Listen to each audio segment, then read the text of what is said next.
Yo, bienvenue dans cette vidéo. Les gars, laissez-moi 30 secondes pour vous parler d'Air Navigation. C'est l'application qui soutient cette chaîne et que j'utilise depuis des années. Je vais vous parler juste de deux petites fonctionnalités sympas. Alors, premièrement, la fonctionnalité plan de vol. Donc comme tu peux le voir à l'écran, tu remplis ta route facilement du bout du doigt. Ensuite, tu remplis ton document, tout ça. Tes petites informations. C'est hyper clair et précis. Et ce qui est vraiment intéressant, c'est qu'à la fin, tu peux l'envoyer depuis ta tablette aux autorités compétentes. Ensuite de ça, je te propose la fonctionnalité trafic. Donc c'est une application tierce qui vient se greffer sur celle de Air Navigation, comme tu peux le voir. Donc tu renseignes les données de ton appareil, c'est rapidos, tu le fais qu'une fois. Et ensuite de ça, t'as plus qu'à l'intégrer dans l'application et tout le monde peut se voir. Donc ça peut être hyper pratique, par exemple au sein d'un même club, d'un même aérodrome.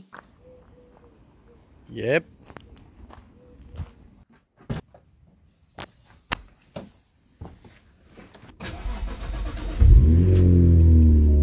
Yeah, buddy.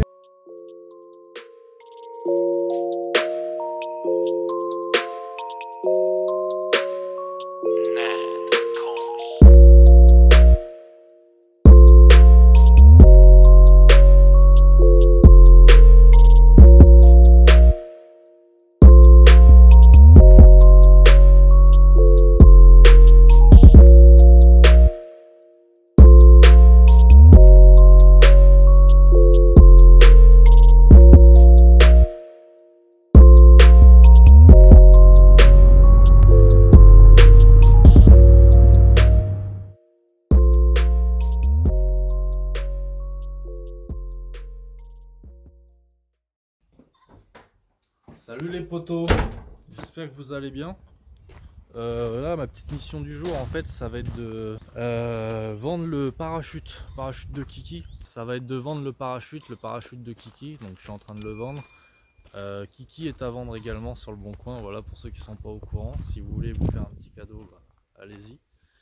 Et moi l'intérêt ça va être de passer sur du paramoteur parce que en fait Kiki c'est vraiment compliqué, donc si vraiment j'ai pas le choix je verrai si je peux le gérer sur le terrain derrière que je suis en train d'acquérir. Mais ah, il y a une grosse araignée. Mais sinon non, vaut mieux que je me sépare de Kiki parce que ça prend beaucoup de place, c'est très bruyant, voilà. C'est pas ce qu'il y a de plus simple quand t'es pas sur un aérodrome.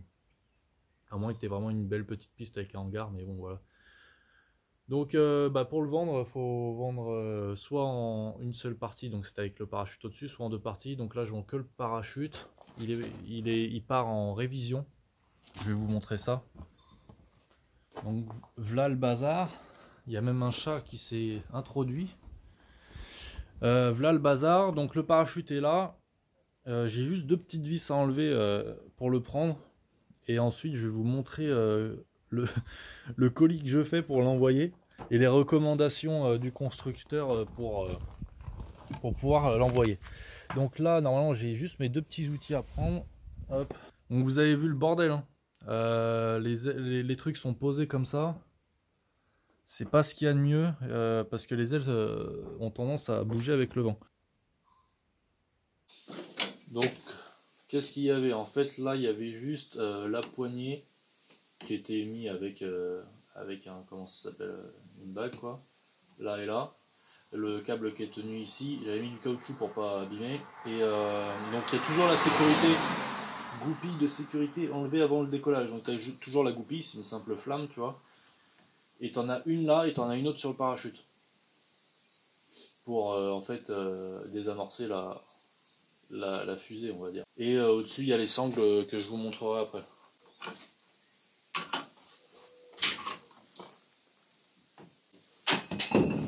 Ah putain! Bon, ça n'est pas parti trop loin parce que quand tu as des outils qui se barrent, ça m'est déjà arrivé de perdre des boulons qui allaient jusque dans la queue, t'es chocolat après. Hein, t'es chocolat.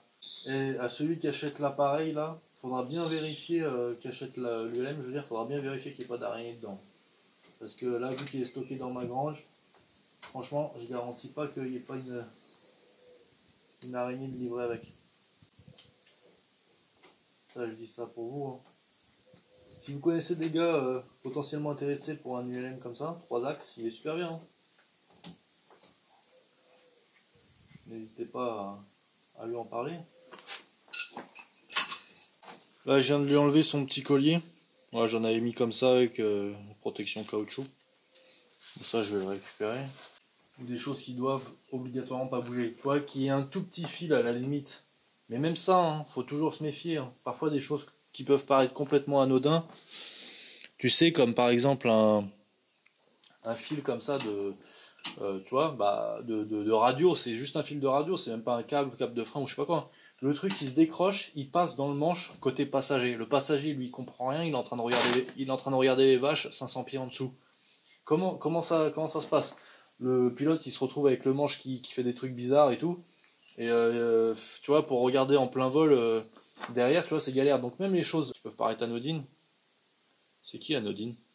Ouais, et bah faut toujours que ça soit du solide, tu vois. Et que même en avion, ton iPad, s'il se décroche quand t'es en plein virage et que ça te surprend, ça peut te faire peur et tu vois, te déstabiliser un tout petit peu. Donc c'est surtout, donc ça c'est des conseils pour les débutants, mais je pense que même pour les personnes plus aguerries, faut pas se faire avoir ni par les choses, on va dire, importantes, ni par les choses qui peuvent paraître complètement bêtes. Bon là je vous montre en fait. Bon là j'ai juste à la passer au-dessus, c'est vite fait. Faut être doux avec ces trucs-là, hein, parce que même s'il y a des flammes et tout, bon globalement faut être doux quoi. Faut pas, parce que si tu fais des mouvements brusques et que le câble il se tend, alors apparemment il suffit pas de... alors attends, c'était quoi déjà? J'avais lu. Alors t'as des gars qui te disent que les parachutes, quand tu veux les actionner, faut vraiment les tirer genre presque à 1 mètre devant, que c'est super dur. Sauf qu'attends, je crois que j'avais lu dans une notice qu'en fait c'était pas tant que ça, que c'était seulement quelques centimètres. Faut pas se faire avoir. Je crois que c'est pas, t'as pas tant de longueur que ça sur le câble de parachute à actionner. Donc faut pas se faire avoir avec ça. Tout ça pour dire qu'en gros, si c'est l'histoire de 2-3 cm pour venir euh, taper l'amorceur qui envoie la fusée, faut faire gaffe avec les câbles forcément, tu vois, parce que si tu fais un faux mouvement, je veux dire que tu tires dessus comme un con là, comme ça, si t'as pas mis la sécurité ou quoi, ça peut être mortel. Hein. Tu te prends une fusée, à mon avis, t'es archi mal. Donc j'étais en train de vous montrer ça, et ça c'est les sangles. C'est quoi? C'est en Kevlar, sangle Kevlar. Donc t'en as deux.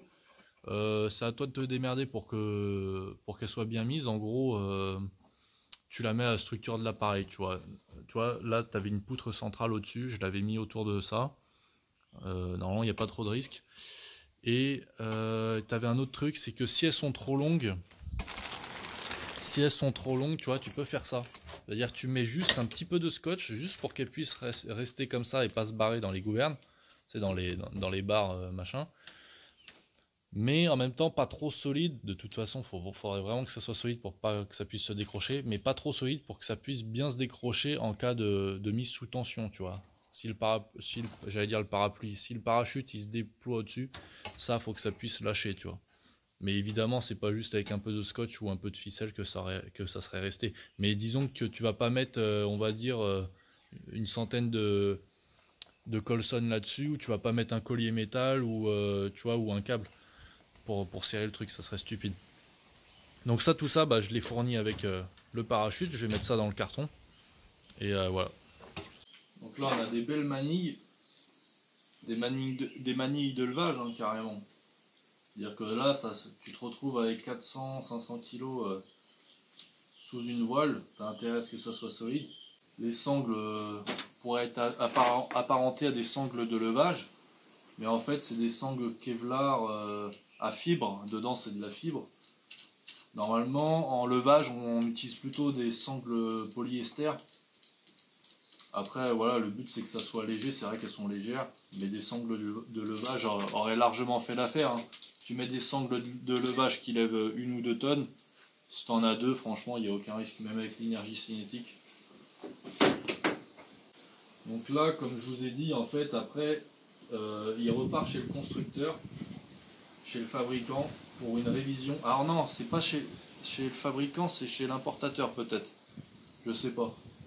Peut-être chez le fabricant, peut-être qu'il passe par la case importateur, et peut-être qu'après il va... Donc c'est à Montpezat, je crois, Montpezat pour l'importateur GRS. Et ensuite peut-être qu'il le renvoie, c'est un truc tchèque encore à tous les coups, en tout cas c'est un pays de l'Est. ils doivent le réenvoyer là-bas, je pense. Ou alors ils font ça dans leurs locaux. Est-ce que je retire le scotch ou pas? Ouais, je vais retirer le scotch parce que le mec il aura pas la même longueur sûrement. Donc tu vois, je sais pas si vous voyez, mais en fait il y avait rien de très solide, il suffisait de tirer. Et là le scotch, mon pote, là il tient pas, il tient pas la route le truc. Donc il n'y avait aucun risque que ça coince, on va dire. Mais si tu fais pas ça, faut jamais avoir des trucs, que ça soit câble comme je vous disais avant, des câbles ou des trucs en trop qui se baladent dans un avion. Faut rien laisser au hasard en fait. D'où l'importance d'avoir un parachute, c'est que bon, c'est difficile de tout prévoir pour moi, surtout quand t'es seul à t'occuper de la maintenance du bazar. Quand t'as un mécano pro dessus, des instructeurs, des machins sur l'avion, bon bah avant qu'il y ait une erreur, elles peuvent être décelées, on va dire. Mais quand t'es seul dessus, bon, t'es jamais à l'abri de faire une connerie, d'oublier une goupille, une vis, une machin. Les prévols sont le dernier rempart. Mais pour moi, franchement, voler avec parachute, les gars, c'est plus safe. D'ailleurs, si GRS veut faire une sponsor avec moi, je suis ouvert. Hein. Si jamais je devais garder Kiki, je serais parti sur un parachute ce qui s'appelle en soft pack. C'est, vous savez, dans les caissons noirs en tissu pour l'intérieur. Et là, il s'agit, celui que je vous ai montré, c'est en container, c'est blanc, c'est fait pour l'extérieur. Sauf que finalement, bah, en container, c'est bien. Bah, souvent, tu n'as pas trop le choix. Hein. Tu prends une solution ou une autre, tu n'as pas forcément le choix. Mais en container, si t'as pas le choix et que tu le mets comme moi je l'avais mis, vraiment protubérant par rapport à la traînée engendrée, par rapport au vent relatif, et bah vraiment tu perds en vitesse et c'est chiant quoi. En plus c'est vachement lourd et je pense que c'est plus lourd en container encore. Donc vraiment, moi j'aurais préféré en soft pack et j'aurais bien vu ça à l'arrière. Alors bon bah c'est pas évident à caser dans un petit appareil comme ça, vous l'aurez vu. Mais bon, donc on est déjà à 20 minutes de vidéo. Donc attendez, là il y a les sangles, parce que je regarde si j'oublie rien en même temps. Là il y a le support, j'avais fait faire le support en acier par une boîte du coin, parce que moi tu sais, surtout à l'époque, maintenant j'ai un peu de quoi bricoler, mais j'ai toujours pas de poste à souder d'ailleurs. S'il y a un gars qui veut m'en envoyer un contre des goodies. Et du coup je l'avais fait faire 90 balles en acier Galva. Il est propre, hein. Il est propre le bazar. Je l'avais dessiné sur un logiciel de CAO. Par contre, en fait, je préfère ne pas vous le montrer de trop près, mais en fait, je m'étais planté. J'avais, on va dire, zappé 2-3 mm. Ça rentrait mal et du coup, bah, y a un espace entre les deux. Je pouvais pas le faire plus descendre. Franchement, il tient. J'ai vérifié, mais je sais pas combien de fois. Il tient super bien. Tu vois, j'ai fait vraiment des grosses fixations. Là, ça peut paraître totalement dégueulasse. C'est le cas, mais je vous jure que ça tient. Ça tient. Voilà, donc c'était le principal, c'est que ça tenait. Je vérifie à chaque prévol qu'il tenait bien, qu'il n'y avait aucun jeu et tout. Bon, voilà, mais c'est vrai que le fait de me mettre planté de quelques millimètres là, bah ça m'a toujours gavé. Et j'avais pris aussi trop de marge en hauteur. Du coup, le truc il était encore plus protubérant que nécessaire. Tu vois, t'avais une quinzaine de ouais, un bon gros 10 cm en trop. Donc ça, pareil, ça faisait pas très propre. Si vous regardez sur mes anciennes vidéos, franchement, pas ouf, quoi, pas ouf. Donc le gars, bah, je sais même pas, je vais lui proposer le support, mais je sais même pas s'il va le vouloir. Oh, un chat.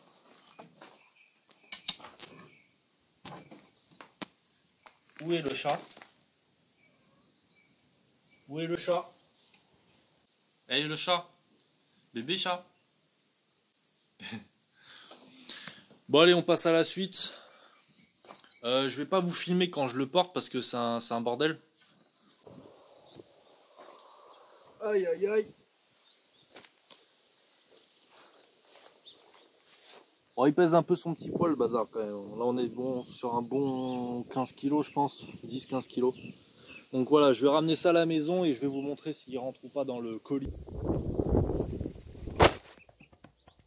Stable à moitié. Hein. Bon, il n'y a absolument aucun. Ouais, vous êtes tombé pendant que je suis allé ramener le bazar. Bon, je vais juste fermer ça pour pas que ça prenne la flotte.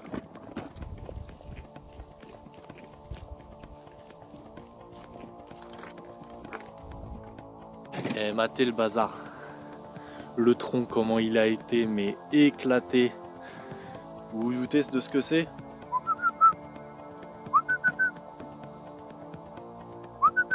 Et ben voilà, c'est ça. C'est lui qui l'a éclaté. Regardez, il y retourne. Ah non, il... Bébé chat. Bébé chat, montre. Montre. Montre comment t'es fort. Putain, enfoiré. C'est quand vous êtes là qui veut pas. Bon, si vous voulez le voir en train d'éclater le tronc là, allez sur mon Insta. Sur mon Instagram, vous verrez la photo, je l'ai chopé. Non mais il a massacré le tronc, c'est un truc de fou. Donc si vous voulez plus d'infos sur bébé chat, je vous laisse aller sur Instagram. Un bébé chat. Toi t'es une star toi hein. Ah t'es une star. Ouh là là là là. Ouh là là. Et c'est un ouf hein, il monte dans les arbres et tout.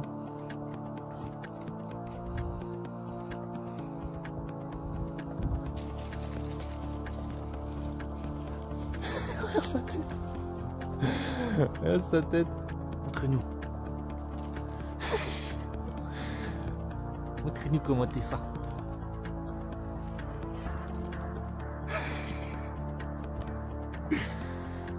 C'est un ouf. Et quand il monte dans les arbres tout là-haut, il est trop balèze ce chat. Comment il est trop fort ce bébé. Oh, il est trop fort ce bébé.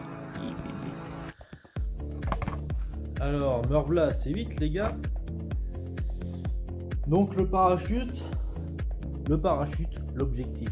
Parachute, objectif, parachute. Donc là le but c'est de faire rentrer ça là-dedans. Donc en fait j'avais pas mesuré au début. J'avais vite fait vérifier en prenant un repère sur mon bras. Je m'étais dit ouais je crois que ça va peut-être passer. Bon je crois qu'il manque 1 ou 2 cm. Franchement bon, le poids il va. Non comment dire le bois il va bouger. Il va se déformer un peu, ça va le faire. Je fais tout ça, je le badigeonne de scotch, de machin, de trucs. Je mets les sangles et je vous fais une photo du résultat.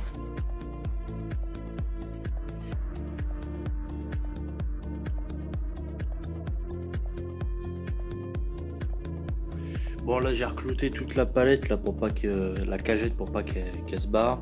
Là ça passe mais alors tu vois j'ai dû déformer, j'ai dû y aller en forçant un peu tu vois. Mais ça passe. Là je suis en train d'essayer parce que normalement c'est un câble 3 mm qu'il faut mettre en fait dans cet orifice pour pouvoir désactiver le lanceur comme tu vois. Sauf que j'ai que ça là. Donc j'ai du mal à le faire passer. Mais comme tu as vu tu vois c'est pas beaucoup de place. Et ça vient du coup le désamorcer tu vois. En fait là il y a un percuteur je pense quelque part et ça bloque le percuteur. Du coup normalement t'as pas de mise à feu de la fusée. Et ça t'évite de déployer un parachute dans un hangar ou dans un camion, tu vois, ou dans le salon, ce qui pourrait être intéressant. Donc voilà, il n'y avait pas d'autres préconisations, je crois, de GRS. Faut que je relise avant de l'envoyer. Et là, je vais mais blinder de mousse et de scotch. Tu vois, j'ai pris ça, j'en ai encore, j'en ai plein. Et je vais le blinder parce qu'en fait, c'est une société de transport qui vient le prendre. Et franchement, je vais marquer fragile en gros dessus, mais bon, voilà, faut vraiment que ça soit nickel chrome. Bon je l'ai resserré avec une pince là. Enfin je l'ai je l'ai aplati parce qu'il a galéré. Et là tu vois j'ai fait comme ça. J'ai fait un petit nœud comme pour un paquet de gâteaux toi. Franchement c'est du câble d'acier de 2 mm là, c'est impossible à rompre. Faudrait une balle de fusil pour le rompre. Donc là ça partira jamais mon copain. Bien sûr faut pas le laisser dans un camion qui prend feu parce que ça pètera quand même. Mais disons que là il n'y aura pas d'enclenchement involontaire.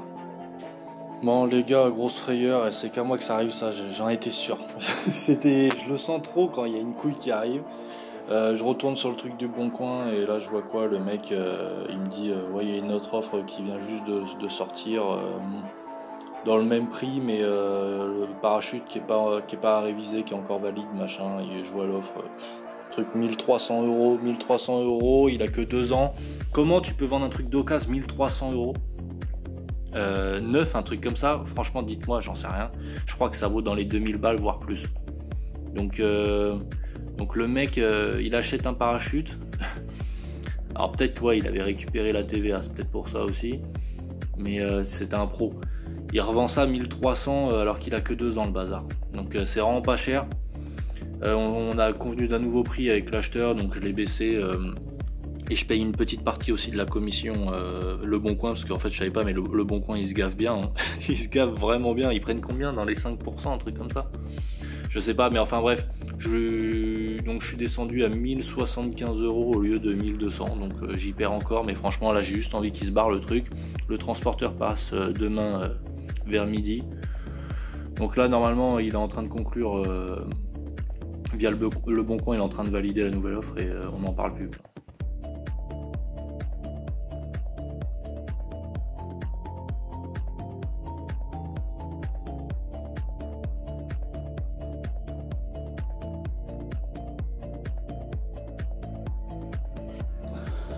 Bon, c'est bon, c'est fini, je pense qu'on est bon là. Grosse galère. Hein. Déjà le gars, comme je vous ai dit au dernier moment, qui voulait annuler, machin, bon bref, j'ai renégocié un tout petit peu le prix, puis je l'ai envoyé un peu plus de 1000 balles. Ça vaut de la monnaie un parachute, hein. Ça vaut 2-3 PS5. Et sinon, grosse galère, j'avais pas de scotch, en fait j'en avais quasiment plus, j'avais que des fins de scotch, donc j'ai foutu mais toutes sortes de scotch qui me restaient dans les placards et tout, des trucs qu'il y avait. Ça c'était du scotch, du modélisme que je faisais il y a 10-11 ans, et il était encore frais. J'ai demandé à mon voisin, et le temps qu'il arrive, pour du scotch marron, le temps qu'il arrive, j'ai pensé au cellophane, en fait cellophane qu'on utilise dans l'industrie. Et du coup bah, hyper pratique le cellophane, il y en avait mais des kilomètres, ça n'en finissait jamais. Ça fait une bonne peau protectrice isolante. Et donc déjà avec le cellophane c'était nickel, sachant qu'il me restait encore un tube de cellophane. Mais par-dessus j'ai mis finalement le scotch marron qui est plus solide et qui permet de pas voir à travers et compagnie. Et là franchement ça fait un bon bloc. Parce qu'il faut savoir, hein, j'ai travaillé 1 mois dans les trucs de chauffeur-livreur. Les colis ils sont balancés presque à coups de pied dans le cul, hein, donc vraiment j'ai essayé de faire au mieux. Là franchement il est là c'est du costaud. Je dirais pas qu'on peut le balancer, mais déjà il est dans un truc un caisson rigide qui est la cagette, et puis il y a de la mousse partout, plus ça franchement là tu vois, quand je tape là, je tape directement sur une grosse épaisseur de polystyrène de 50 mm, plus la palette derrière, plus de la mousse, et ensuite t'as le parachute. Donc franchement là c'est nickel. Donc là il va direction Montpezat chez l'importateur quoi. Et là-bas je sais pas ce qu'ils font, s'ils le renvoient ou pas, mais voilà, il sera reconditionné pour la modique somme d'à peu près 1000 balles. Donc pour 2000 balles le gars il va se retrouver avec l'équivalent d'un nouveau parachute reconditionné. Mais vraiment c'est trop de monnaie ces joujoux là. Et en fait ça, j'étais en train de penser par rapport à Kiki, alors je sais pas si je vais réussir à le vendre ou pas, pour l'instant ça part pas. Si jamais j'arrive pas du tout à le vendre et que le terrain derrière ça se passe bien, à mon avis c'est hyper galère de se faire une piste comme ça, le terrain il est dégueulasse, mais si jamais vraiment il me reste sur les bras et que je peux rien en faire, bon bah je vais pas le laisser pourrir, je vais essayer de le faire voler quand même.